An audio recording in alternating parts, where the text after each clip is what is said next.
Hi everyone, what is up? It is me, the Yellow Penguin, and today we're talking about this Dell laptop right here, which back in 2017 costed around $200.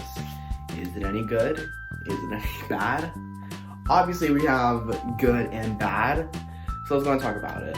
If we start off before maybe like 2012, 2010s, late 2000s, you would think sub $300 laptops, $200 laptops, you would probably think of netbooks. This is not a netbook. To be fair, netbooks also basically had Windows. This does have Windows 10. Of all things. It came out, this computer right here came out in 2017, going off the manufacturer year. However, doing my own research, it started off in 2016, so this laptop's about a year old. Specs-wise, it's very mediocre. It barely meets, for the RAM, it barely meets Windows 10's minimum requirement, which is 2 gigs, and that's all this has. Same with storage. And this computer is obviously Windows 11 incompatible, so yeah. The specs of this computer, it has an Intel Celeron N3060, and it has 2 gigabytes of RAM. So with this, what can you expect? Well, we're gonna talk about that. Here is the exact laptop right here. This is a Dell Inspiron 113162, released around 2016. However, this one has been manufactured in 2017. It has an Intel Celeron N3060 CPU at 1.60 gigahertz, and the speed is 1600 megahertz, according to the BIOS. It does not have a hard drive, nor an SSD, but rather an eMMC, which is basically an SD card. And it is 32 gigabytes by Hynix, and it is an HBG4E. The RAM is 2 gigabytes, which is basically 2048 megabytes. It's GDR3L. The RAM speed is 1600 megahertz, and if this matters, the BIOS version is the latest, which is at the time of recording is 2.4.0. The exact model here came with Windows 10 Home CU, which is 1703. However, this is currently on Windows 10 Pro 21H1, I think. Now, yes, it is super slow. And you can have a storage. Yeah, that's bad.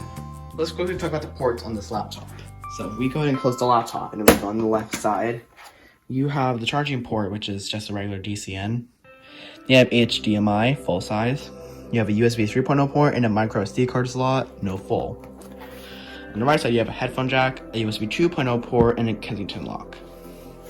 Since the storage is super low, you're going to want one of these to expand your storage. A micro SD card right here. So, how does video watch back on YouTube handle? Okay, so the audio is not great. So headphones would probably be a good experience for this. But, there are currently, it's a little choppy. It's not bad, but we're only at 480p. So we're gonna go ahead and crank this up to 1080p at 60 frames per second. Let's see how it reacts. It's loading. Oh. It's a little laggy. Turn the brightness. Yeah, it can handle 1080. Looks pretty good. 1080. So, watching YouTube is somewhat acceptable. By the way, you guys gotta watch this video if you want to change your Windows 11 lock screen. It's pretty good. Responsiveness, not good. This does have 2-finger scrolling, however, so that's good. It's a little bit choppy, and I am using Firefox in my experiment. Obviously, other web browsers may vary per usage. So I think it's only right now that we do a Cinebench test on the CPU. So let's go and go with our results. Unfortunately, the next clip I'm going to show after this clip, it did not go out as expected. Unfortunately, Cinebench did not run. The latest version, R23, is not compatible with this computer, as it requires 4 gigabytes of RAM, and this computer only has 2 gigabytes. I could not find older versions, so I decided to try this one out on that computer. It did not run. It ran, however, it could not do the test properly. It gave up. I waited about 15 minutes. It could not run. So I'll show you the results on the next one, which is kind of unfortunate that I couldn't run, but the computer's still a slow computer, so even with 4 gigabytes of RAM in that computer, we probably would not get good results anyways. That's where I would be showing you the results right now. But unfortunately, even though this computer is not able to reach the minimum requirements for Cinebench R23, it's still opened, but I can't run the score. So I would show a score, but I can't. So that's kind of unfortunate. Computer-wise, it idles 100% most of the time on the CPU. With 2 gigabytes of RAM, it doesn't have much to crunch on. So, yeah.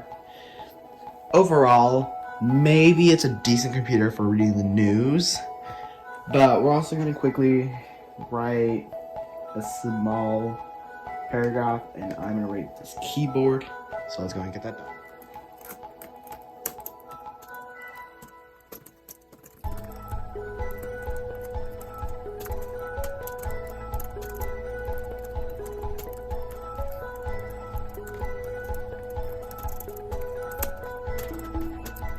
I'll say from the start. Typing this one sentence. I made a lot of grammar mistakes. I actually kept hitting caps lock, pressing the wrong button. And I usually don't make keyboard mistakes very often. So this keyboard is subpar. Maybe don't write a whole 10-page essay on it. You might want to use an external keyboard. Maybe an iPad or iPhone or Android tablet or whatever, Android phone, whatever's probably better than this.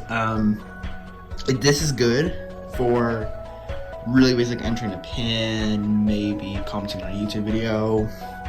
So this bugs down to the final question. What should these be used for in 2022, and are they still useful? Let's answer number 1. What can they still be used for?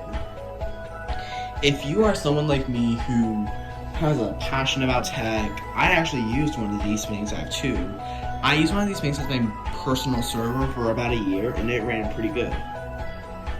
For running Windows domains, for file sharing, it was pretty good. Now, you guys saw it below. The eMMC hardware limitation makes this computer very limited. Maybe a few apps. You're gonna need mostly either OneDrive, Google Drive, Dropbox, or external storage to get most of your work done. And some apps require to be installed on the internal drive and cannot be installed on external or micro SD cards, which I learned when trying to install Photoshop on one of these a while ago. So really, I think this computer is good for very small net surfing, maybe reading emails. It lags if you're going on sites, but obviously with the 2 gigs of RAM and the low processor, it can't really expect much from these things. Maybe schoolwork would be nice. I'm sure you can definitely use Microsoft Office online or Google Docs or whatever for schoolwork. Maybe one day I'll try one of these for doing one of these school assignments. So, yes. Should you buy one in 2022? Not the exact model. Most computers nowadays sold MSRP around $300, which is the lowest I've seen, come with also Celeron CPUs or Pentiums. But they come with 4 gigabytes of RAM and 64 gigabytes of storage for Windows 11 compatibility. And the 4 gigs of RAM will definitely make an improvement. Same with 64 gigabytes. But if you have one of these in storage and you pull it out, is it good on Windows? Windows, no. It's also something like Cloud Ready, for example, then this could be good. This could be a great computer, Chromium-based computer, great for reading the news, etc. This computer used to run Cloud Ready all the time. So, yeah, if you have one of these and you want to use Windows on it, I do not recommend it. If it's your only computer, it's not a bad computer. Just, obviously gotta extend the storage. But yeah, I hope that helps everyone in this video. Thank you guys so much for watching. Comment, like, subscribe. Stay tuned for next week where we take a look at this computer again. I cannot say any more than that. Thank you guys so much for watching. I'll see you guys in the next video. Bye.